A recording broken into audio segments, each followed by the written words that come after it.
Implementing deep learning algorithms requires to managing data in two directions, forward and backward. While forward is typically straightforward, the backward path can be more challenging. As discussed before, implementing backpropagation requires a strong grasp of calculus, and even minor mistakes can lead to significant issues. Fortunately, modern frameworks like PyTorch simplify this process with an automatic differentiation system that automatically computes gradient during the training. Let's build the backbone of such an algorithm, the Tensor Class. Let's start from the data types. And first data type that we need is the scalar data type. Scalar. And we need to import from typing. Let's import the union data type, and we need to call union, and we have integer or float as possible data types for the scalar. And the second one, let's create the data type, yeah, and we can define it as union, and we need to join together possibility to be scalar or list, or we need to import numpy as the numpy np, or numpy nd array. And I think that it's probably all possible cases that we need to cover. And let's now create the class Tensor and add the init constructor. Yeah, define the init. Probably the most important argument is the data argument. Let's mark it as the data. Okay, and I want to define in self property data. And let's assign data to this property. Okay, and we have two possible scenarios when we just support basic tensor without any computation graph, or with the computation graph. And by computation graph, I assume that when you perform any operation, let's say tensor A plus tensor B, you create a new tensor, and we need to track all the dependencies that we have in this final result. Yeah, in our case A plus B. And then if we track such computation graph, yeah, like dependencies list, we can run the backward path, and we can compute the gradient for each tensor, starting from the final result, and we goes backward and accumulates all the operations that we have in our graph. And we need to add one more parameter to the tensor constructor. Let's create require let's say gradient, yeah, as the boolean, and let's assign by default false. Yeah, let's add this property to the self, and also in this case we need to track all the dependencies for our tensor. Let's add dependencies and mark it as, let's say, list. Let's take from the type in the type list. Okay, by default let's assign none, and we need to put to the self dot dependencies are dependencies or empty list. And I want to add one more data type. Let's import from data classes. Let's import data class.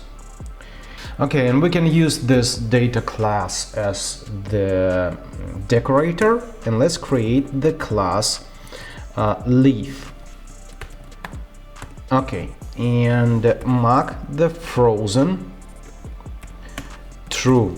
Yeah? It means that we just preserve this data structure as immutable, and once we create the instance of the leaf, its attributes cannot be changed. Okay, and I think that we need to track value. We can initialize it as the tensor data type, and in this case we need to add the quotes and gradient function. This function we use to run the computations in our graph. When we run the backward mode to compute the gradients, we're gonna use this gradient function as the derivative of the node. Let's import the callable from typing and mark our gradient function as the callable, and inside we just track the numpy and the array as the gradient, and we need to return back numpy and the array. Now for the dependencies, we can use the optional data type. Let's use optional list of leaves. Let's add one more property, data type. We can use by default numpy, let's say float 32, yeah, and let's add this property to self. Okay, and let's come back for a moment to this data. We actually can't assign the data directly to the underscore data property because we need to keep data in one format. Right now we have like scalar, list, or Ndim array data type as possible scenarios for our data property. Let's just add one more method, and let's create a static method. Let's define the method. Let's call it build data, and we receive the data as the data type and data type. Let's by default use, for example, numpy float 32. And now let's think for a moment. We have this data and we can't assign this data to underscore data property directly because our data can be either scalar or list or numpy and the array. We need to be sure that we have one format for our data that we support internally. For this purpose, let's create this static method. Let's define method. Let's call it build and the array.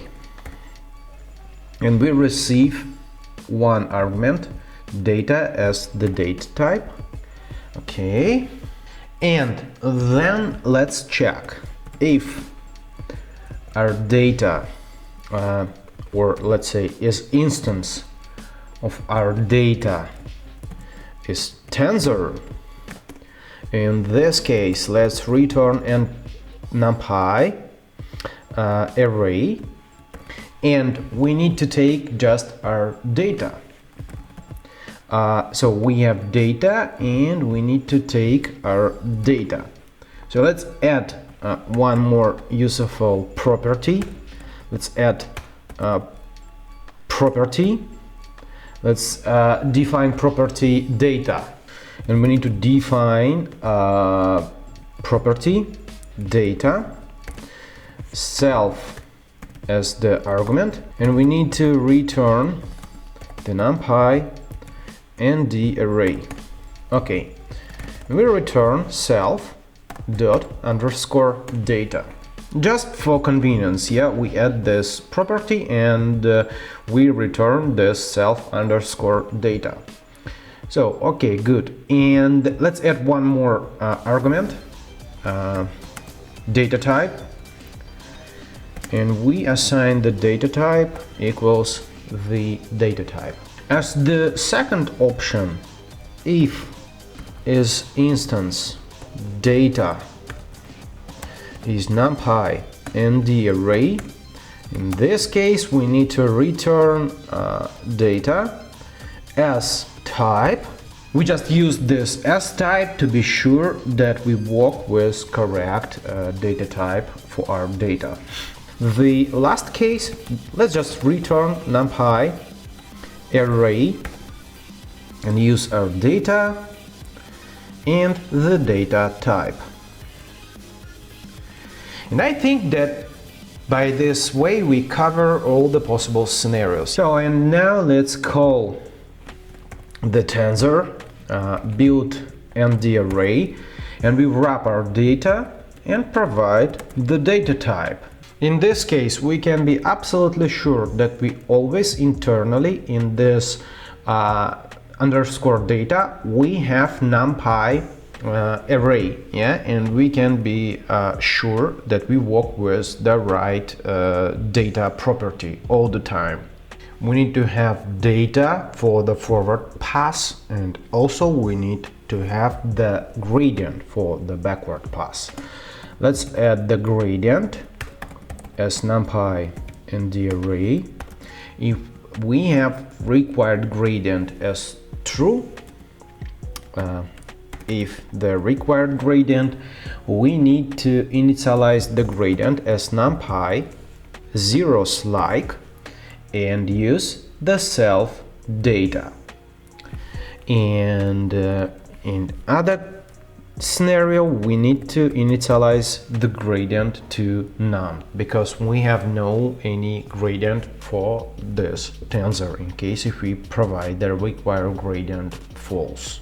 Also, we need to define the method zero gradient, because we need to manage the gradient flow, and all the time when we compute the gradient in our gradient tree or computation graph, we need to zero all the gradients for each node. If by somehow the gradient is none, we need to initialize self gradient to NumPy zeros like. Okay, else we can use the self gradient dot fill 0. So we just zero the gradient by this action. Okay, and I think that I can reset this data type. We have inference of the data type Ndim array or none. It's totally okay for me. And let's add several more properties. Let's add the data setter property and define data method with self and data as the data. In case if you want to update data, you just call the setter and put data to this setter. So, and we need to install to the self dot underscore data tensor dot build Ndim array data by the same way as we did in our constructor. What else we need to add to the setter? In case if self dot require gradient, we need to call self dot zero gradient, because we need to reinitialize the gradient if we update our data. Let's add the property define property size, and we return int for the size, and let's return self dot data dot size. Okay, we also have the property. Let's define shape, and we have the same type signature as for the size property. Let's return the self.data.shape, and also we can define the property Ndim, number of dimensions. We need to return self.data and dim. We need to define the magic method repr. It can help us to build the string representation of the tensor. And we need to return, we can use just formatted string, let's say tensor, and we put the self.data in as the first item for the string. Requires gradient, or we have require gradient, yeah, right over here, and the shape.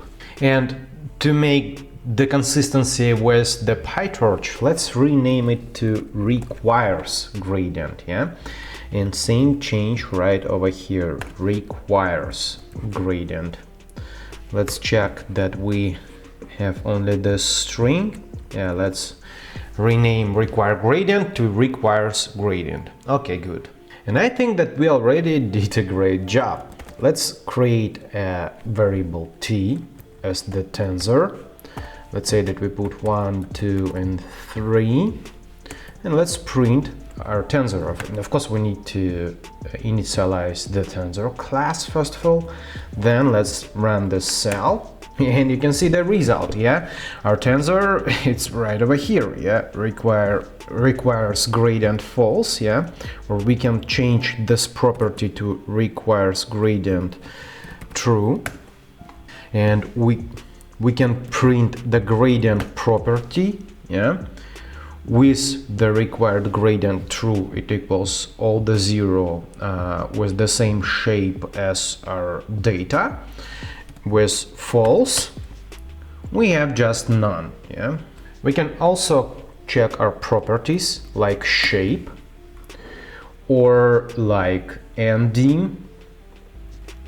Okay, we have one dimension, and we can use the setter. Yeah, let's call t.data and set up, let's say 1, 3, 5, and then just print t again.